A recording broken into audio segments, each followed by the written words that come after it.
There was a consensus among witnesses at Parkland Hospital and at the autopsy that Kennedy's head had a back of the head blowout, which would be more consistent with an exit wound at that location than with an entrance wound.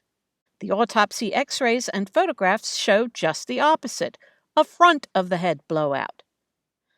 But the technician who took the x-rays and one of the autopsy photographers said that the x-rays and photographs had been faked.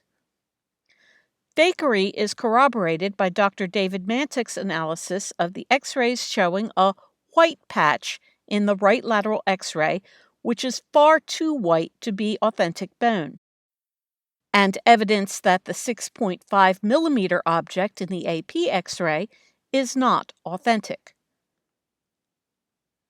We showed that the so-called enhanced lateral x-ray is actually a composite made with an x-ray taken of Kennedy's head when he was alive. And we noticed that the captions for both of these HSCA published x-rays describe an occipital defect, which means a hole at the back of the head. And that if we take the lateral image and flip it and rotate it slightly to put the visible spinal column at the bottom, it shows a blowout at the back of the head, right where witnesses described it and where the caption to the image describes the defect. It also puts the white patch at the front of the head, perhaps to hide the facial features. The extant autopsy photographs, which photographer Floyd Reeves said were phony, are equally suspect. The family of late White House photographer Robert Knudsen related how the extant images do not match the photographs Knudsen saw. Knudsen's children told the ARRB that their father told them, quote, the pictures had been altered and, quote, that was not the right room, and, quote, hair had been drawn in. We'll look at something a friend of Knudsen's, who actually saw some of the photographs, had to say in a moment. According to Dr. David Mantick, who viewed the materials in the archives, matched pairs of autopsy photographs fail the expected 3D stereoscopic viewing that authentic photographs would have. And the pictures certainly don't match the accounts of witnesses who described a back-of-the-head blowout. Sandra K. Spencer, who processed the original autopsy images in 1963, described numerous ways in which the extant autopsy images did not match the 1963 pictures.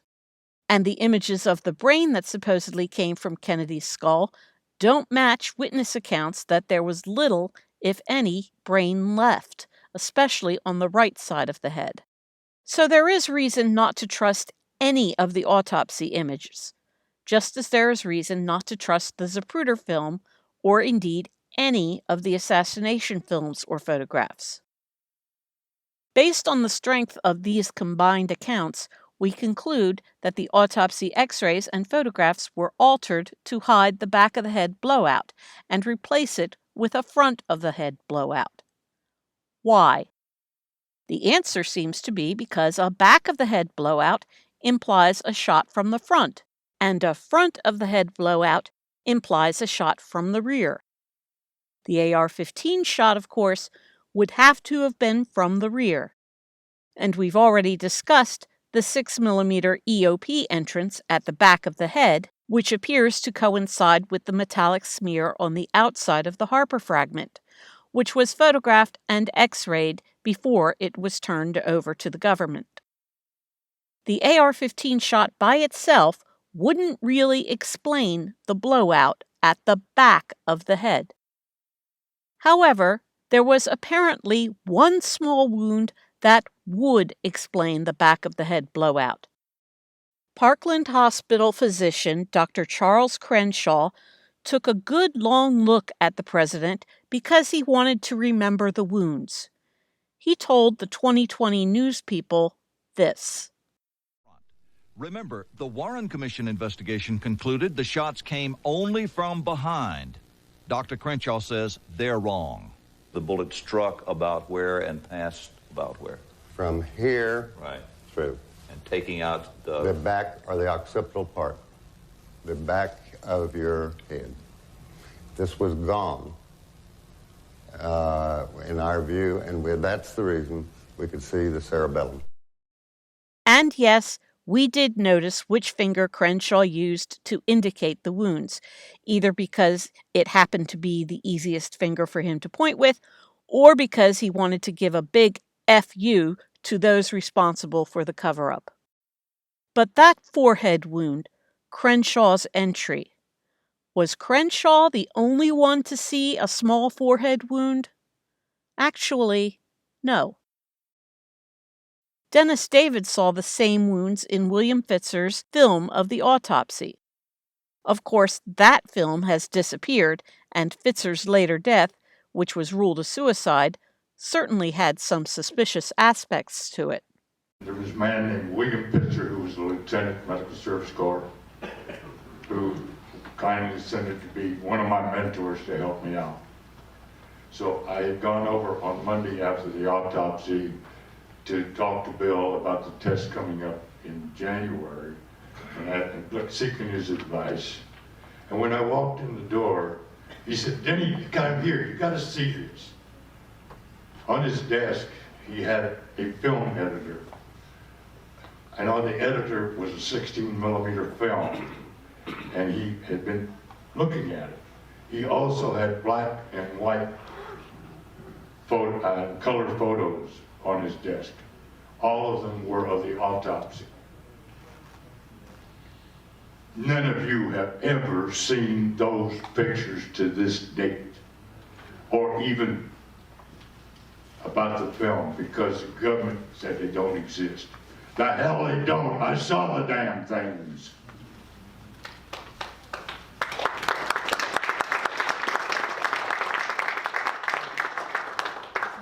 On those films that were quite clear, Bill and I observed an entry wound approximately here, an entry wound here. And during that film, they showed the body was rolled up on his side, and we observed an entry wound about 6 inches down from the neck and about 1.5 inches to the right of the spinal column. We also observed an exit wound which involved and was approximately this size, involving the parietal and occipital bones back here, and did not involve the bones in this area, which the pictures you've seen show a huge flap from the temporal bone. When Assistant Press Secretary Malcolm Kilduff announced Kennedy's death to the press, notice where he pointed. Dr. Berkeley told me it's a simple matter, Tom, of a bullet right through the head. Of a bullet right through the head. Richard Dudman, a reporter who was waiting outside of Parkland Hospital for word on Kennedy's condition, heard from a doctor and another person about wounds in the temple and forehead and wondered if they were the same wound. The temporal bone above the right ear would be our AR-15 exit, and some might confuse temporal and temple. But forehead? Although some people might indicate temple as being to the side of the forehead, we don't think Dudman or his informer would misinterpret the word forehead. Robert Knudsen, whose family we previously heard describing hair being added to fill in the hole in Kennedy's head, showed 2 sets of autopsy photographs to his friend Joe O'Donnell. Here's what O'Donnell had to say about that. On the night of Kennedy's assassination, Robert Knudsen never came home. He returned to his family 3 days later, deeply disturbed. He told them he had taken many photographs of the president's body in the morgue at Bethesda, and that it was the hardest assignment he'd ever had. He said the Secret Service had controlled all of the film. A few days after the assassination, I was at the White House in the press room, and Knudsen came to me, and he said, Joe, I have something I want to show you. So I went back to his sort of a workroom, and he pulled out an envelope and showed me about 12 pictures, 5 by 7, and had all these pictures of the president on his stomach and on his back, and could see the hole here, about 3/8 of an inch, and the back of his head above the line, big hole about the size of a grapefruit. And then a couple days later, maybe a day later, he said, Joe, have a minute? And I said, sure. He said, I want to show you something. Those pictures I showed you the other day, these are the same ones, but a little different. And I said, what do you mean? He said, let me show you. He got the first one out, and I said, no hole. He said, no, they covered it up. And looked in the back. The hole was neatly covered up. And I said, who did that? He said, well, I didn't do it. I said, well, I'm not saying you did, but I'm surprised. There is no record of Robert Knudsen attending Kennedy's autopsy, yet he had photographs in his possession that had clearly been altered to disguise a shot from the front. The CIA wanted to recruit a young photography student named Quentin Schwinn, who was about to graduate from the Rochester Institute of Technology, where the agency had a significant presence. Knowing that the young man had an interest in the Kennedy assassination, the CIA recruiter showed Schwinn an autopsy photograph not in the collection that the public has access to. Schwinn declined to join the agency, but he did hire an illustrator to draw what he remembered seeing, and that included a small wound in the forehead. Of course, Schwinn's drawing shows open eyes, contrary to Saundra Spencer's recollections and accounts of Kennedy's being closed at Parkland Hospital, but this was drawn from Schwinn's memory, not with the advantage of having the photographs right there in front of him. But we do like his forehead wound and small throat wound. A couple of the extant autopsy photographs still show something at this location, despite other aspects that were likely faked. Dr. Michael Chesser noted that in the right lateral X-ray, he saw tiny metallic particles right at the forehead location, indicating a bullet entrance wound here. The hole itself doesn't readily appear on the X-ray because, he speculated, there was bone on either side of it. But of course, Dr. Chesser's, quote, forehead fragments are actually at the back of the head. So tiny particles at the back of the head. We have an alternative explanation for those particles than a bullet entry.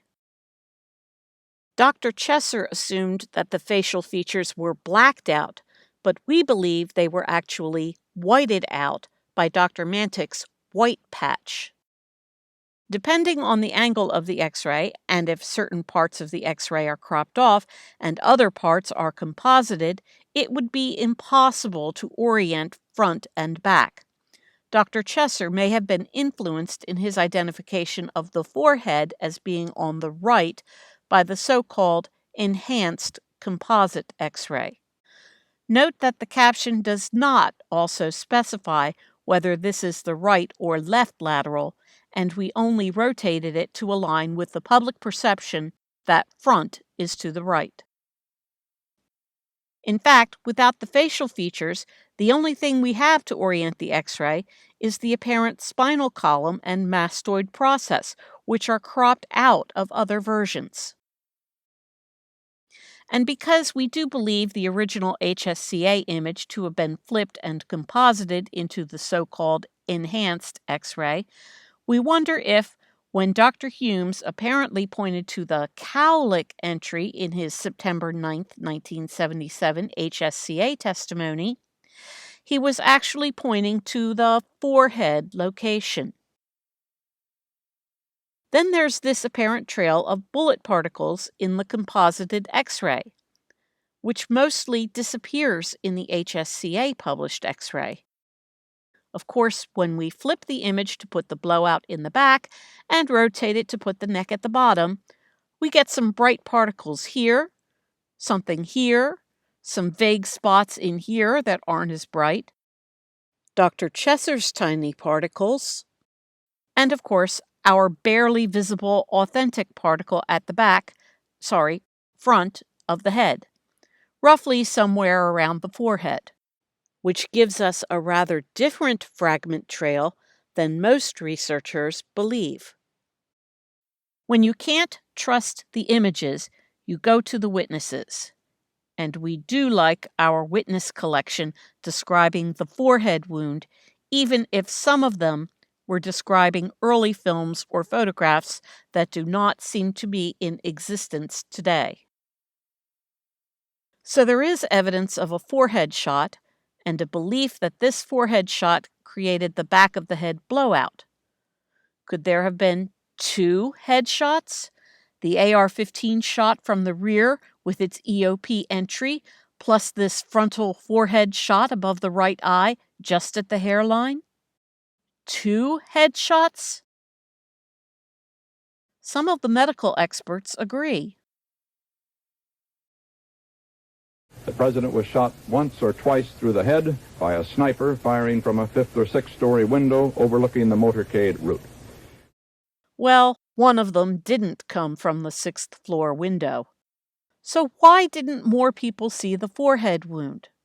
One Parkland doctor who treated Kennedy, Dr. Robert McClelland, didn't see the forehead wound, but believed it existed. He explained why he and others could well have missed this small entrance wound. And I think that there was a second bullet fired from the grassy knoll that blew out the back of his head. I don't think this bullet that came through here had anything to do with making that massive wound in the back of his skull. And that was low enough where I could see down into it and see the back part of the cranial cavity, and then when the cerebellum fell out, I could see even farther back into the skull. So this was a wound way back in the back of the skull, which is more consistent with a wound coming from the front and blowing out the back, the lower part of the back of the skull. Now, I'm sometimes asked, well, did you see an entrance wound that would be consistent with that big wound? And I have to say, no, I did not. And all I can speculate there, and I want to emphasize that's all I'm doing is speculating, that the wound that maybe came in from the front, from maybe the grassy knoll, and blew out the back of his head was perhaps hidden within the hairline.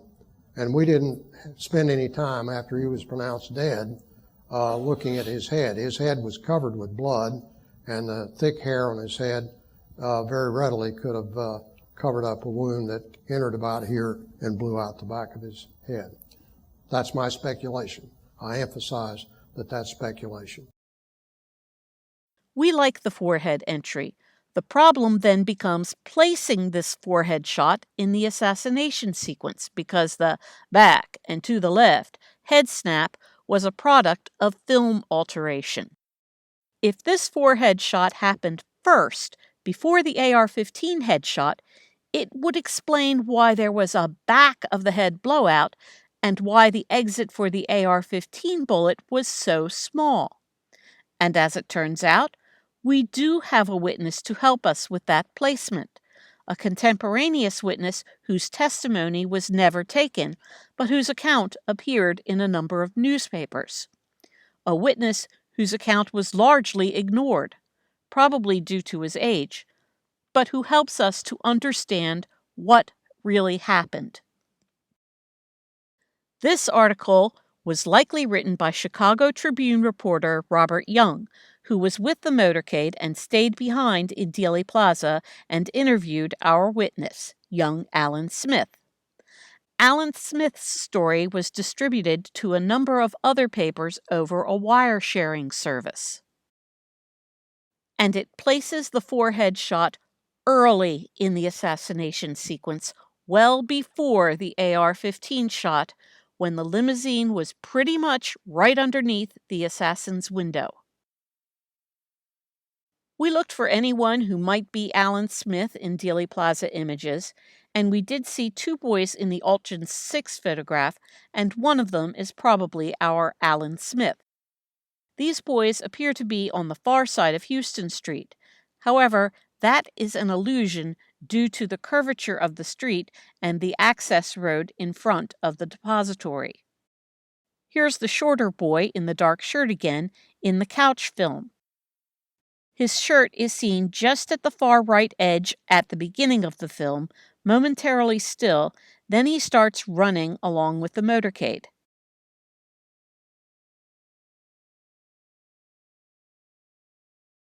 And speaking of Malcolm Couch, here's what Couch said in a same-day interview with the WFAA mobile radio van outside of Parkland Hospital. Notice the location of the president's car that Couch gives for the first shot. And notice what the interviewer, probably Ted Cassidy, says about where the shot hit Kennedy. Overlooking the street is a large building by the name of the Texas School Book Depository. Right. Just as the president's car turned the corner, I heard a loud shot that sounded like at first a backfire. And then I heard another one. And then finally a third shot.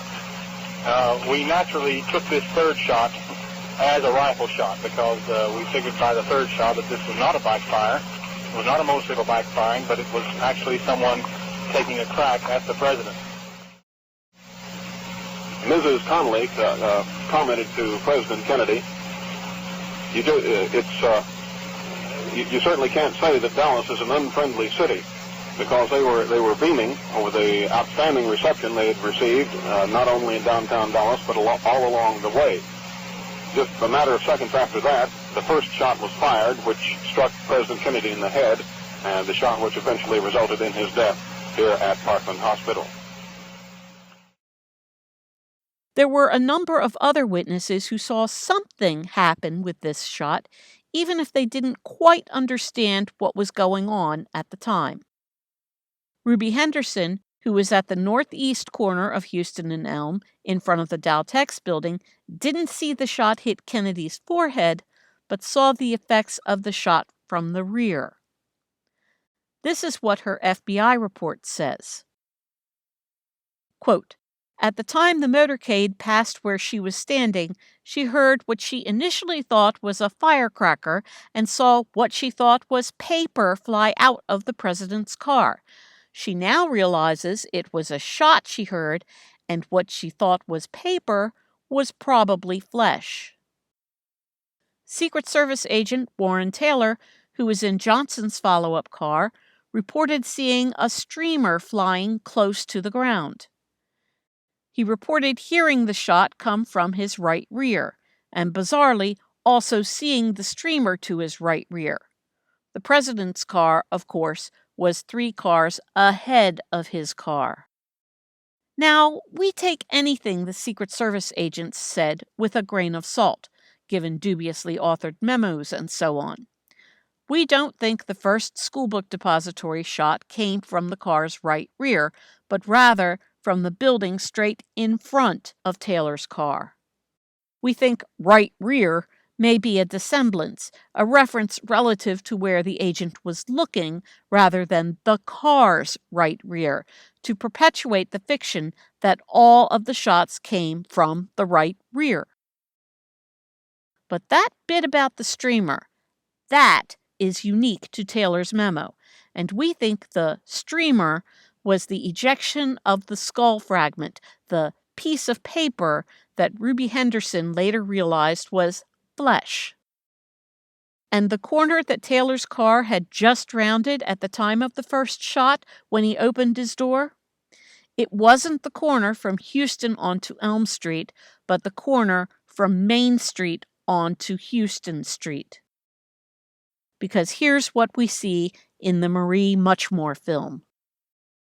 The president's car turning onto Houston, followed by his Secret Service follow-up car, followed by Lyndon Johnson's limousine, and then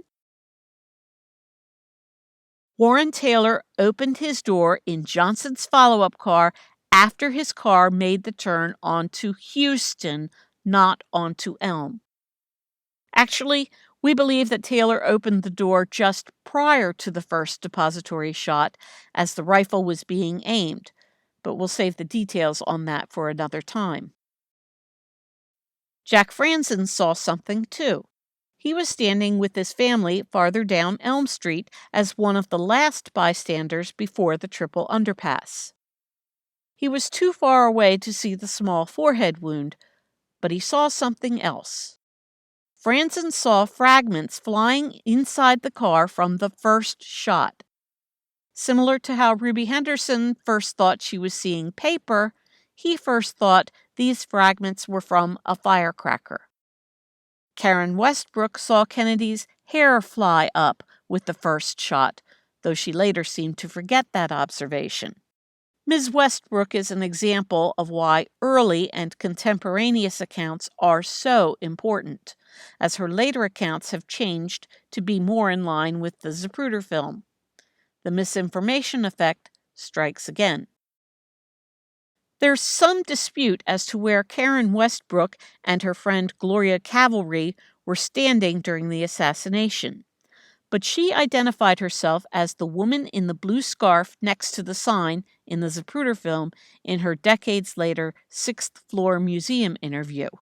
But in order for her to have seen Kennedy's, quote, awful, stunned expression, end quote, the limousine would have been approaching her rather than past her.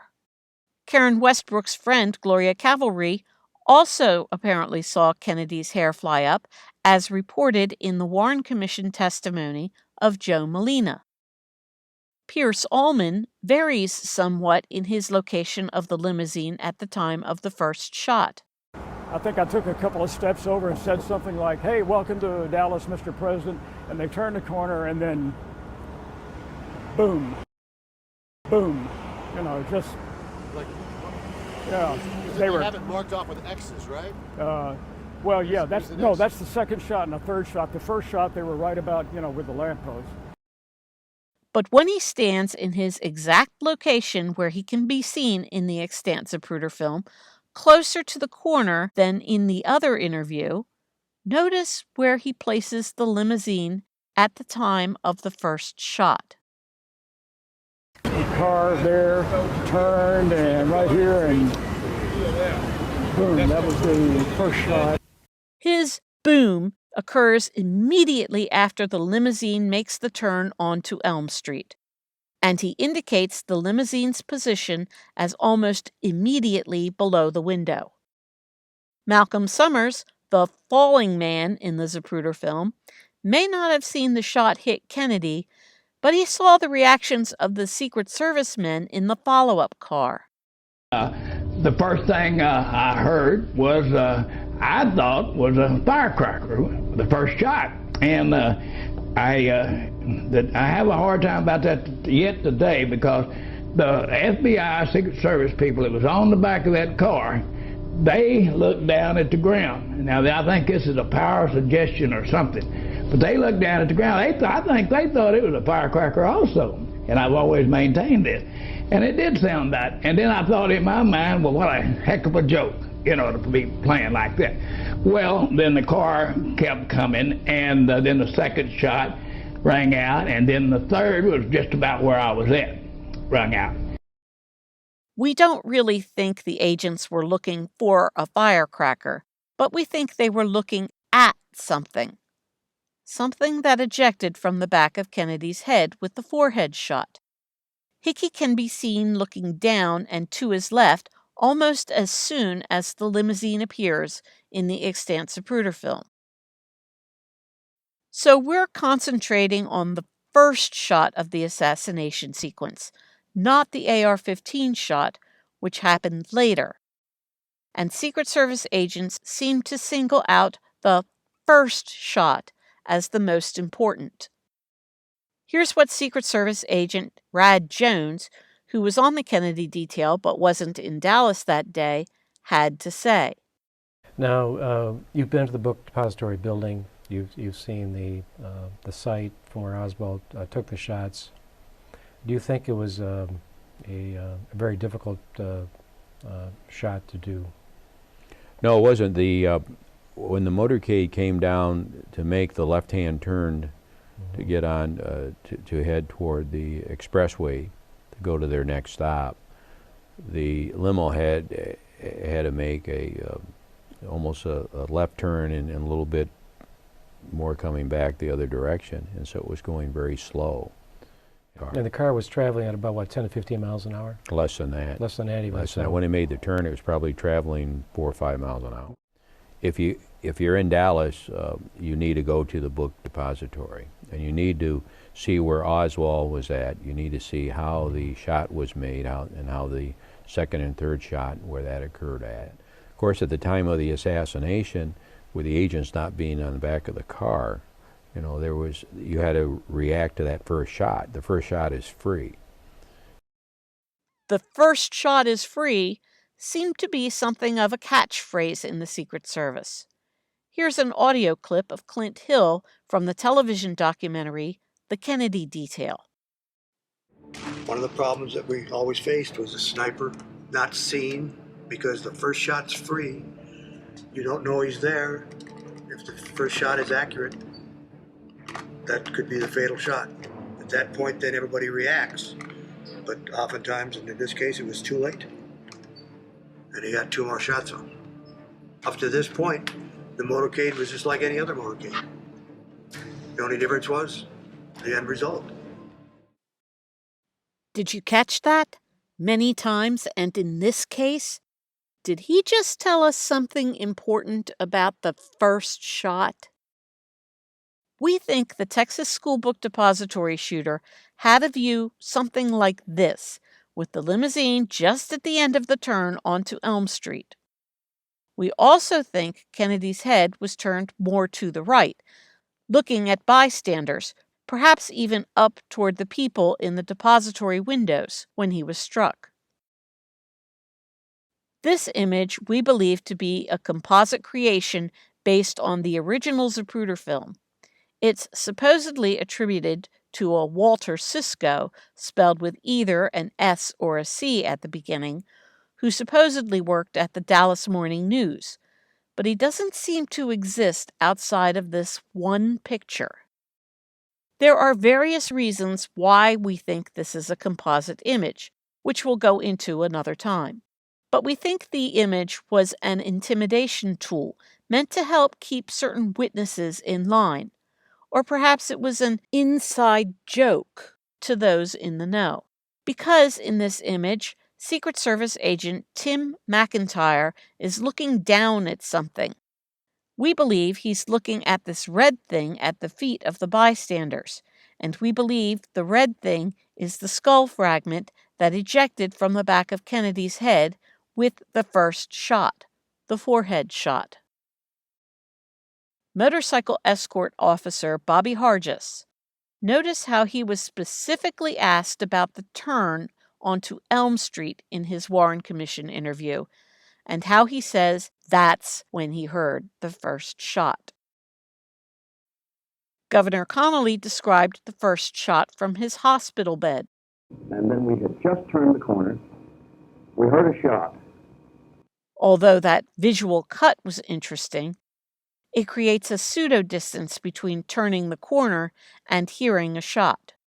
And Jackie Kennedy, when she was asked how fast her car was traveling at the time of the assassination, she replied that they were going really slow in the corner. Secret Service Chief Rowley said that the car was going on a turn at the time of the first shot. Follow-up car driver Sam Kinney told the HSCA that the car was going 3 to 5 miles an hour at the time of the first shot, which just happens to be the exact speed that William Greer described for the turn. Even Clint Hill described the car as having just straightened out from the turn at the time of this first shot. There was a turn onto Elm Street. We had to make a left-hand turn.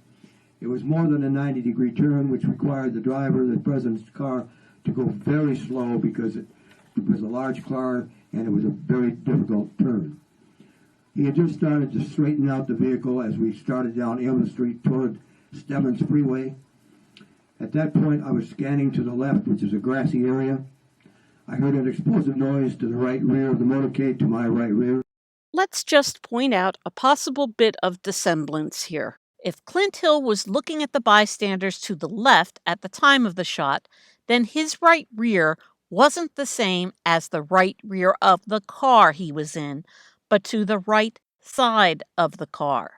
But Hill, who only heard 2 shots, may not have actually heard the first one, so the first one he did hear may actually have come from the car's right rear. We'll talk more about the number of shots in another episode. This was the kill shot, the first shot, not frame 313 in the fabricated Zapruder film. What other evidence do we have that the first assassination shot was a headshot?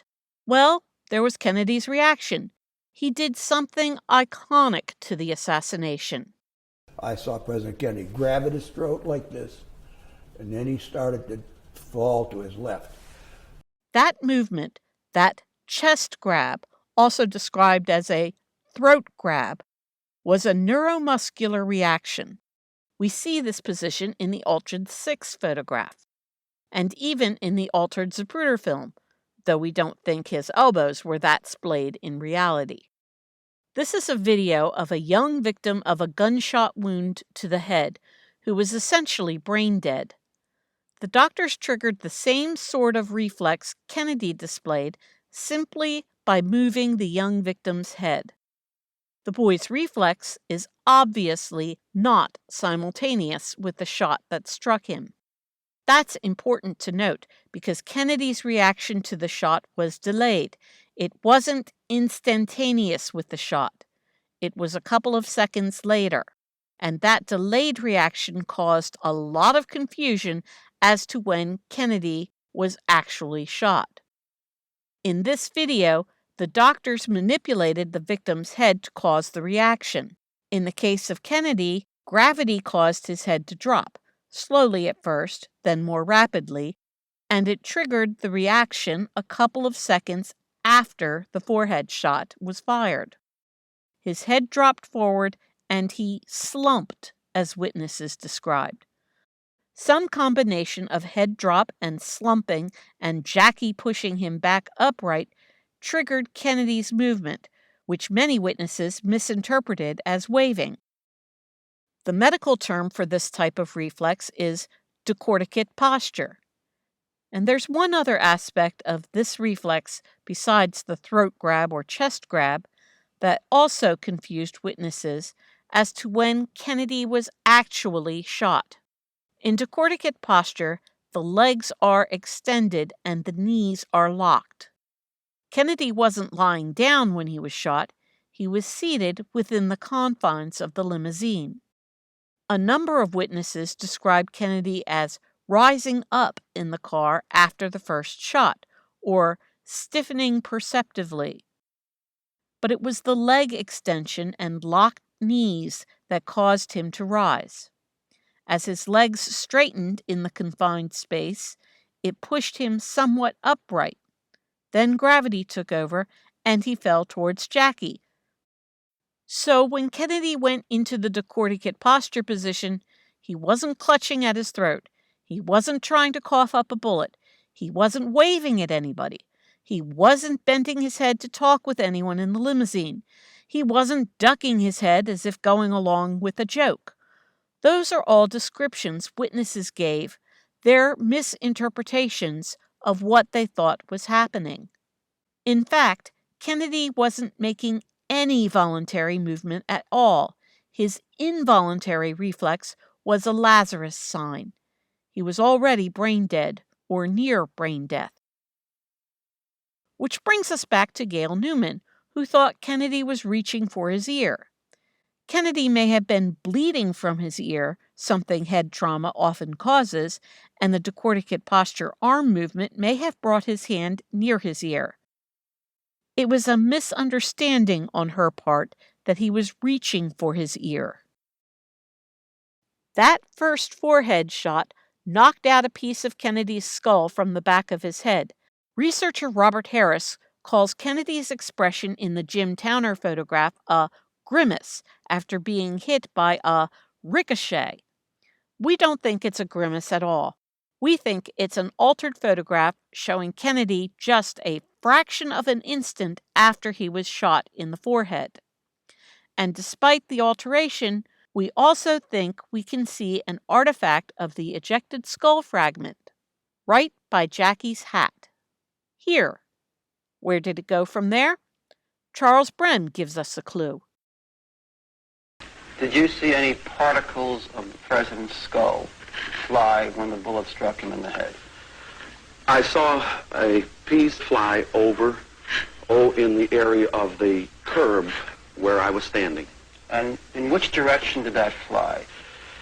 It seemed to have come left and back. Elsewhere in the interview, Brem said that the skull fragment, or, quote, whatever it was, landed on the street somewhere near him after the second shot. So if the skull fragment ejected with the first shot, but it didn't land near his feet until after the second shot, what's going on? Some researchers have suggested that it didn't land near him until after the later headshot, our AR-15 headshot. We disagree. We do think the fragment landed on the street near Brem after the second shot, just like Brem said, even though it ejected with the first shot. Huh? So how did the skull fragment land on the road after the second shot, even though it ejected with the first shot? The answer is, it landed someplace else first, and we can actually see where it landed in the Altgen 6 photograph. The skull fragment landed on motorcycle officer Bobby Hargis's cheek and stuck there momentarily until most of it fell off and landed in the street. There's another motorcycle officer by the name of Buddy Brewer that came up to me and said, "Bob, you have something on your lip." And he tucked his finger like that, and it was a piece of the president's brain and a piece of his skull bone that had hit me on the lip. Hargis himself didn't seem to know he had anything on his lip or cheek, much less when it got there. So when the Zapruder film was composited to nonetheless show Hickey looking down and to his left, he may have been looking at Hargis's cheek in the original film. And as it turns out, we also know what happened to this fragment after it fell off Bobby Hargis's cheek and landed on the pavement near Charles Brem. Sheriff's Deputy Seymour Weitzman said that someone picked up the skull fragment and brought it to him. Actually, that's another piece of dissemblance, because Weitzman picked up the skull fragment himself, as the Commission's senior counsel, Joseph Ball, seemed to know already. That Weitzman himself was the one who picked it up is confirmed by the oral history interview of cameraman Malcolm Couch, who saw a, quote, well-dressed man pick the thing up. And we can see that Weitzman himself was fairly well-dressed on the day of the assassination. Nobody brought the fragment to Weitzman. He picked it up himself and thereby gave it to himself. He probably attempted to dissemble because he didn't want to admit to having picked up and moved a vital piece of evidence before it was photographed in place, even if he did at the time think it was a firecracker and didn't learn until later that it was actually a piece of the president's skull. The skull fragment is also confirmed by Weitzman's FBI report, where he described, quote, something red rolling on Elm Street. We think Virginia Ratchley Baker saw the skull fragment hit the pavement, but interpreted it as something else, as a firecracker with sparks. Her testimony is one of the reasons Howard Donahue believed that the first shot was a ricochet. That and the bullet fragment on the outside of Kennedy's skull, which was actually at the front of his head rather than the rear. So let's look at Donahue's and other researchers' belief that the first shot was a ricochet. Actually, Nova did this already. The next test will investigate what would happen to a Carcano bullet that hits asphalt. From the laser scanning data, I know that asphalt creates about a 30-degree angle with the 6th floor window. That's what we've set up here. We've got a section of highway asphalt here. We'll see what happens to the bullet. 5, 4, 3, 2. When they check the witness panel for signs of fragments, the result is unexpected. The fragments of asphalt and stone basically come back out like a volcano erupting, but they don't go out to the sides. So a person could be standing within a couple of feet of an event like this and not be hit by material. Inspecting the asphalt, there's another surprise. There's loose debris down here in the crater, which is, I'd say, maybe 1.5 inches deep, but there is no bullet, not even a piece of a bullet. The Haig's tests have shown that if Oswald's first shot did miss the car and hit the pavement, the bullet would have completely disintegrated, and the physical evidence would only have lasted a few days. As soon as the street sweepers, the rain, and more traffic comes along, within days, that crater that was nice and fresh and had very delicate edges and pulverized rock and loose material is now just a dimple in the road. As this NOVA simulation shows, a bullet hitting the pavement fired from the School Book Depository's 6th floor window would have caused a plume of asphalt, not sparks, and it would have left a gouge or divot in the pavement, which no witness reported. Such a bullet would not have ricocheted. What Virginia Ratchley Baker saw wasn't a firecracker or sparks, although to her it looked like sparks. What she saw land in the pavement was the piece of Kennedy's skull that had fallen off Hargis's cheek, which rolled down Elm Street, perhaps bounced, and perhaps splashed droplets of blood and brain matter. She just thought it looked like a firecracker. Most of the witnesses had firecrackers on their minds when they heard the first shot, and that colored their perception of what was actually going on. Seymour Weitzman thought he was picking up a firecracker. Jack Franzen thought it was a firecracker exploding inside the car. Malcolm Summers thought it was a firecracker that the Secret Service agents were looking for. The majority of ear witnesses thought the first shot was a firecracker. It's no wonder Virginia Ratchley Baker thought it was a firecracker too. But it was actually the skull fragment that Charles Brehm saw land in the street, and which Seymour Weitzman turned over to the Secret Service, and learned later that it was actually a piece of Kennedy's skull. It turns out that this first shot did more than create the small forehead wound seen by just a few witnesses and part of the large back-of-the-head blowout seen by many. It also accounts for 2 other wounds, the throat wound and the shallow back wound. The forehead shot also accounts for the nose and tail fragments found in the front of the limousine, as well as a slight bit of damage done to the chrome strip above the windshield. To learn how all this fits together, to learn about our own single bullet theory, which is more plausible than the one Arlen Specter came up with, to learn why at least 4 shots had to have been fired, why witnesses were likely to underreport the number of shots, and what moonwalking bears have to do with the Kennedy assassination, join us next time for Part 7, The 4 Shots.